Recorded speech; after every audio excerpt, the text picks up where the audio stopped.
ওই নির্বাচন নির্বাচন আওয়াজ দিচ্ছে, সে নির্বাচন করবে না কোনোদিন, এটা আমি বলে দিতে পারি। এ পর্যন্ত যে কথা তাকে নিয়ে বলছি সবই সত্য, কারণ আমি তো সবথেকে বেশি তাকে সুযোগ দিয়েছিলাম। কাজে এখন নির্বাচনে এখন যুদ্ধ যুদ্ধ খেলা দেখিয়ে বলবে যে হ্যাঁ এরকম অবস্থা, কি করে নির্বাচন করব, পরিবেশ নাই। এখন বলছে না, মানুষ তো আমাকে চায়। কোন মানুষ চায় তাকে?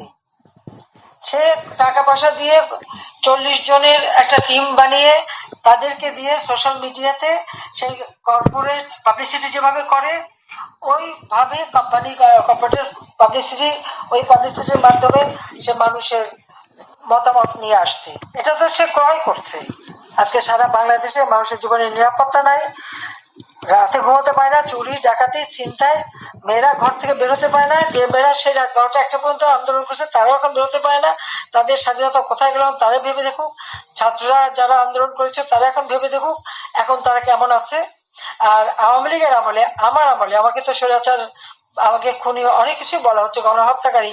হত্যা করলো কে? আমি তো জুডিশিয়াল এনকোয়ারি কমিটি করে দিচ্ছিলাম, কেন সেই এনকোয়ারি কমিটিতে কাজ করতে দেওয়া হয় নাই, সেটা আমার প্রশ্ন। প্রত্যেকটা লাশ তুলে যদি ফরেন্সিক করা হবে তাহলে আসল কথা বেরিয়ে যাবে। এবং যারা ইনজিওর্ড তাদের শরীরে যে বুলেট বেরিয়েছে এই বুলেট কে আনলো সেই তদন্ত বের করা হোক। এই সমস্ত অবৈধ অস্ত্র এবং থানা পুড়িয়ে দিয়ে যত অবৈধ অস্ত্র সেই অস্ত্রগুলো উদ্ধার করা হোক, অনেক রহস্য বের হয়ে যাবে। কাজে শ্রমিকের অর্থ আত্মসাৎকারী সে ক্ষমতায় বসে এখন ওই ক্ষমতার চেয়ারে গুলুর সাথে আটকে গেছে, এখন আর নড়তে চায় না, আর কিছুতেই যাবে না। আর সে যাবেও না, ইলেকশনও দেবে না। যে যত আশা করুক, যে যত করুক, ইলেকশন কথা বলে মানে ছেলে বুলানো ললিপপ দেবে, কিন্তু ইলেকশন সে দেবে না, এটা আমি একেবারে নির্বিঘ্নে বলে দিতে পারি। কিন্তু আজকে এই যে যুদ্ধ যুদ্ধ খেলা বা মানবিক করিডোর দরকারটা কি? মিয়ানমারে তো অনেক জায়গা আছে, ওখানে মিয়ানমারের বঙ্গলে তাদের পোর্ট আছে, ওখানে অনেক জায়গা আছে যেখান থেকে যে কোনো সাহায্য সহযোগিতা তারা বাংলাদেশকে কেন ব্যবহার করতে হবে? বাংলাদেশের ব্যবহার করা মানে বাংলাদেশটাকে একটা মহা বিপদে ফেলে দেওয়া।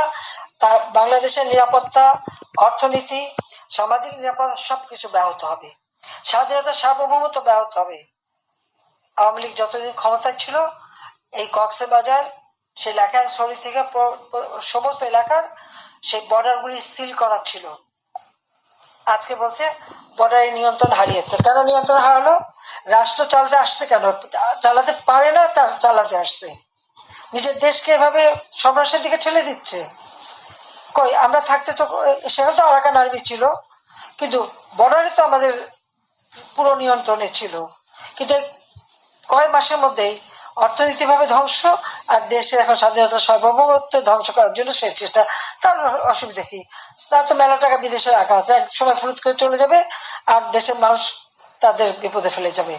কাজে শ্রমিকের অর্থ আত্মসাৎকারী, শ্রমিক আদালতে সাজাপ্রাপ্ত ইউনূসের, তারা রাষ্ট্র পরিচালনা করার কোন অধিকার নেই। সে অবৈধভাবে ক্ষমতা দখল করেছে, অসাংবিধানিক ভাবে দখল করেছে। তাকে যে কোনোই হোক তাকে ক্ষমতা থেকে হটিয়ে দেশের স্বাধীনতা সার্বভৌমত্ব রক্ষা করতে হবে, আমাদের কৃষক শ্রমিক মেহনতি মানুষের স্বার্থ রক্ষা করতে হবে, মানুষের জীবনের শান্তি নিরাপত্তা ফিরিয়ে আনতে হবে। এবং আজকে আমাদের বর্ডার আপনারা দেখেছেন, ইউনূসের পররাষ্ট্র উপদেষ্টা বলে দিলেন যে কক্সবাজারের ওখানে যে বর্ডারটা সেটা নাকি তাদের নিয়ন্ত্রণে নাই। এটা কোন ধরনের কথা?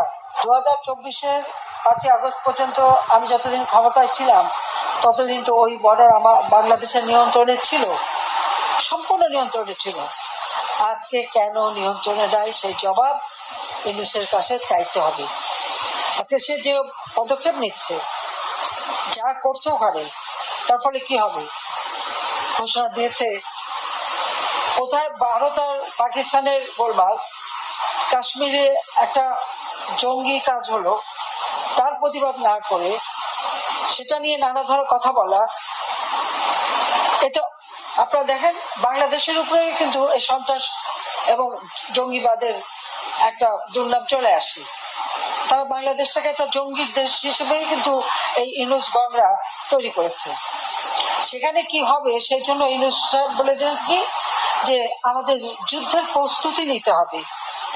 কার সাথে যুদ্ধ করবে, কোথায় যুদ্ধ করবে, কেন আমাদের এই যুদ্ধের প্রস্তুতি নিতে হবে, আমার প্রশ্ন সেখানে। এবং সেই প্রস্তুতি কার বিরুদ্ধে?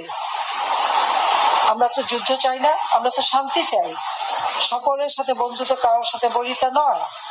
আজকে যদি এই যুদ্ধের তার আয়োজন করতে হয় আর সেই যুদ্ধের প্রস্তুতি নিতে হয়, তার কি দাঁড়াবে?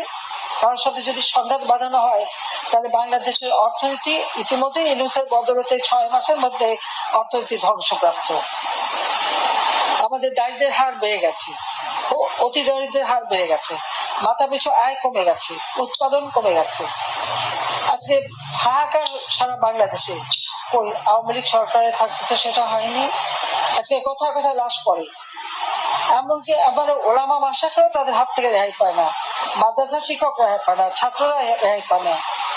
আর আওয়ামী লীগের নেতা কর্মী তো তাদের কাছে কিছু না, মেরেই নাকি সব শেষ করে দেবে, একটার পর একটা হত্যাকাণ্ড ঘটাচ্ছে। আর আওয়ামী লীগের সকল নেতা কর্মী মামলা এবং আমাদের হাজার হাজার নেতা কর্মীকে জেলে রেখে দিচ্ছে। এখন প্রতিটি উপজেলা জেলখানা ভরে গেছে আওয়ামী লীগের নেতা কর্মী দিয়ে।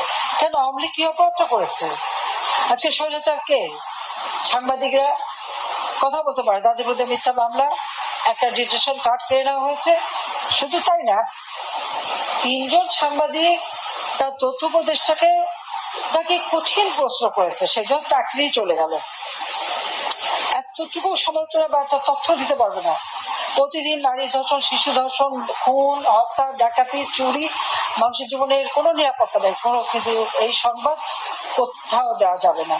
আজকে বাংলাদেশকে নিয়ে খেলা খেলে যাচ্ছে এই খুনি জঙ্গি ইউনূস এবং তার উপদেষ্টা এবং তার ওই সমন্বয়কারীরা। কাজী তাদের রাষ্ট্র পরিচালনার কোনো অধিকার নাই, কারণ তারা অবৈধভাবে ক্ষমতা দখলকারী।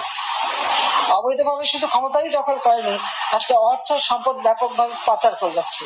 আর ইউনূস তো ক্ষমতা আসার সাথে সাথে আগে ব্যবসাগুলি হাতিয়ে নিল, ম্যান পাওয়ার ব্যবসা, তারপর যে ডিজিটাল ওয়ালেট, মানে বিকাশ, নগদের মতো টাকা সাপ্লাই ব্যবসা, ইউনিভার্সিটি করবে, আরো হাসপাতাল কি কি করবে বলে সমানে তার এই অপকর্ম। এবং ট্যাক্স সমানে ট্যাক্স ফাঁকি দিচ্ছে। আর ট্যাক্স ফাঁকি করলে আজকে কি হচ্ছে, বাংলাদেশ ট্যাক্স আহরণ করতে পারছে না। কি করে পাবে?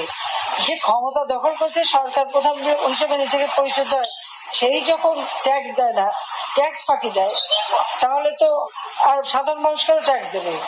কাজে এর হাত থেকে রক্ষা করার জন্য দেশকে রক্ষা করতে হবে, দেশের মানুষকে বাঁচাতে হবে, মানুষের জীবনের শান্তি নিরাপত্তা নিশ্চিত করতে হবে। মানুষের ভিতরে যে আস্থা বিশ্বাস ছিল এবং আমাদের তরুণ সমাজ, যাদেরকে আমরা প্রযুক্তি প্রশিক্ষণ দিয়ে একটা উন্নত সমাজে বাংলাদেশ গড়ার জন্য প্রস্তুত করছিলাম, লেখা পড়ার সব ব্যবস্থা আমরা করে দিয়েছিলাম। আজকে লক্ষ লক্ষ ছেলে মেয়ে পরীক্ষা দিতে পারেনি এসএসসি, আজকে তারা পড়াশোনা করার সুযোগ পাচ্ছে না। কাজে এই অবস্থা থেকে বাংলাদেশের মানুষকে বাঁচানোর জন্য যেখানে যে যেভাবে আছে, কোনো নির্দেশ লাগবে। আজকের এই কথাই আমার নির্দেশ, যে যার যেখানে যেভাবে পারবে এই সরকারের পতনের জন্য এবং এই সরকারকে হটিয়ে বাংলাদেশের মানুষের জীবনে শান্তি নিরাপত্তা ফিরিয়ে আনার জন্য সরকারকে কাজ করতে হবে। কারণ এদেরকে ছাড় দেওয়া যাবে না। আজকে আমার আওয়ামী লীগের নেতা কর্মীদেরকে যারা হাত দিয়েছে, তাদের ছাড় দেওয়া যাবে না।